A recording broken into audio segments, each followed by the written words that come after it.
London is a city of stories, and today I became one of them. It all started at Victoria Station. The station was loud, crowded, and very confusing. I had my suitcase in one hand and my phone in the other. I felt ready for my big adventure. I wanted to see the famous clock, the big river, and the red buses. But London is much bigger than it looks on a map. I followed the blue dot on my screen, and I started walking. The air was cool, and it smelled like old stone and rain. I walked past a tall building, then another. Everything looked the same. The streets were narrow, and the buildings were very high. After 20 minutes, I looked at my phone again. The blue dot was spinning. Then the screen went black. My battery was dead. I stood in the middle of a busy sidewalk, and I felt a little bit of panic. People were moving fast, and nobody looked at me. I was officially lost in London. I decided to keep walking because staying still felt worse. I turned a corner, and the noise changed. The sound of cars was replaced by the sound of music. I was in a place called Covent Garden. There were street performers, and people were laughing. I saw a man juggling fire, and a woman singing a beautiful song. For a moment, I forgot that I was lost. I felt like I was in a movie. But then, I remembered my suitcase. It was getting heavy, and I did not know where my hotel was. I saw a red telephone box. It looked just like the pictures. I went inside, but there was no phone. It was just a place for photos now. I stepped out, and I felt a drop of rain on my nose. Typical London weather, I thought. I needed to find a landmark.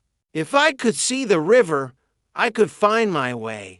I walked toward the south, or at least, I thought it was south.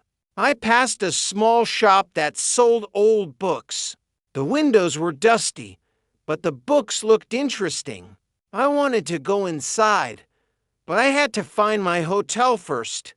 I saw a bus stop, and I looked at the map on the glass. There were so many lines. Red lines, yellow lines, and green lines. It looked like a plate of colorful pasta. I tried to read the names of the streets, but they were hard to pronounce. A bus stopped, and a lot of people got off. I wanted to ask someone for help, but everyone looked so busy. They were looking at their own phones or wearing headphones. I felt very small in this big city. I started walking again, and suddenly the street opened up. I was standing in front of a giant square. There were fountains and a very tall stone pillar. I realized I was in Trafalgar Square. I saw the big lions made of metal. Children were climbing on them, and tourists were taking pictures. I felt a little better. I knew where I was now. I was in the heart of the city, but my hotel was in a place called Bloomsbury, and I still did not know which way to go. I sat down on the stone steps for a minute. The rain was falling a bit harder now. I looked at the gray sky, and I thought about home. Then I saw an old man sitting on a bench nearby. He was feeding the birds, and he looked very calm. He was wearing a flat cap and a long brown coat. I walked over to him, and I said, "Excuse me." He looked up and smiled. His eyes were kind. I told him I was lost, and that my phone was dead. He laughed softly, and he told me not to worry. He said that getting lost is the only way to truly see London. He told me the directions to my hotel. He said I had to walk past the big museum and turn right at the old pub. His voice was slow and easy to understand. He even drew a small map on a piece of paper for me. I thanked him, and I felt a lot more confident. I started walking again, following his map. I walked past a shop that sold tea and another that sold colorful umbrellas. I saw a small park with green grass and black iron fences. The city felt different now.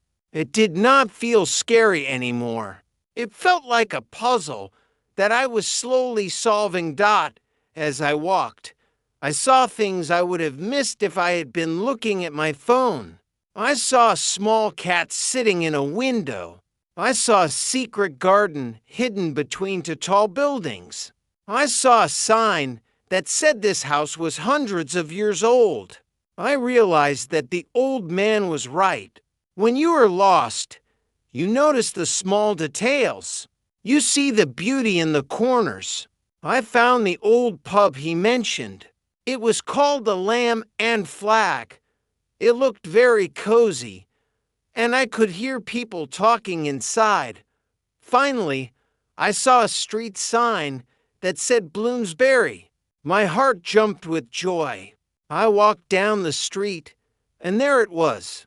My hotel was a white building with a blue door. I walked inside, and the lady at the desk smiled at me. She asked if I had a nice walk. I laughed, and I told her it was a very long walk.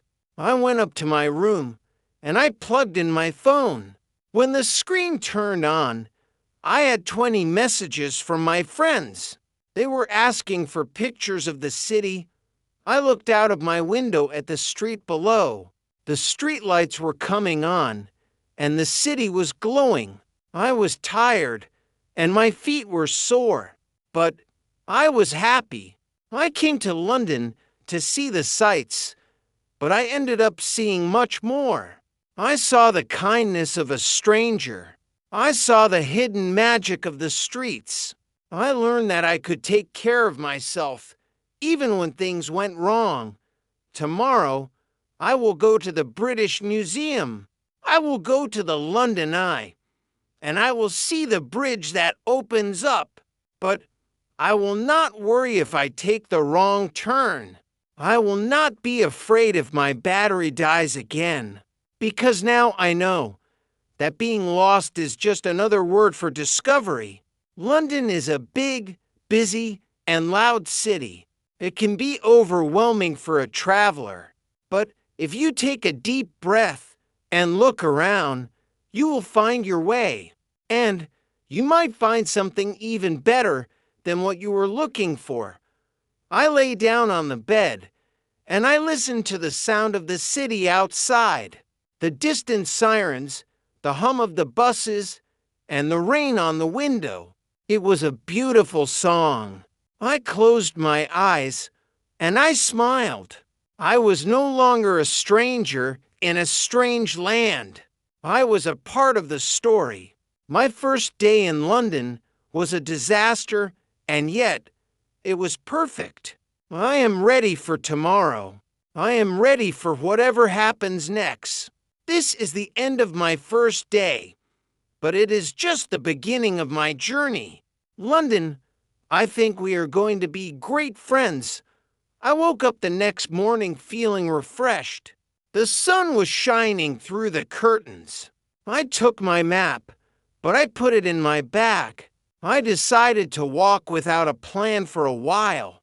I found a small cafe, and I ordered a cup of tea and a scone. The waiter was friendly, and he told me about a local market nearby. I went there, and I saw thousands of flowers and handmade clothes.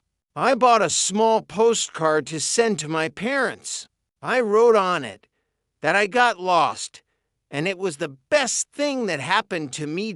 Now, when I look back at my trip, I do not remember the stress. I do not remember the heavy suitcase or the dead phone. I remember the smell of the old books, the music in the square, and the kind old man on the bench. I remember the feeling of freedom. London taught me that it is okay not to know everything. It taught me to trust myself and to trust the world. So, if you ever find yourself lost in a big city, do not panic. Just keep walking, keep looking, and enjoy the ride. The way home is always there, but the adventure is only happening right now. Conclusion: London is more than just a place on a map. It is a feeling, it is a challenge, and it is a gift. Being lost in London was not a mistake.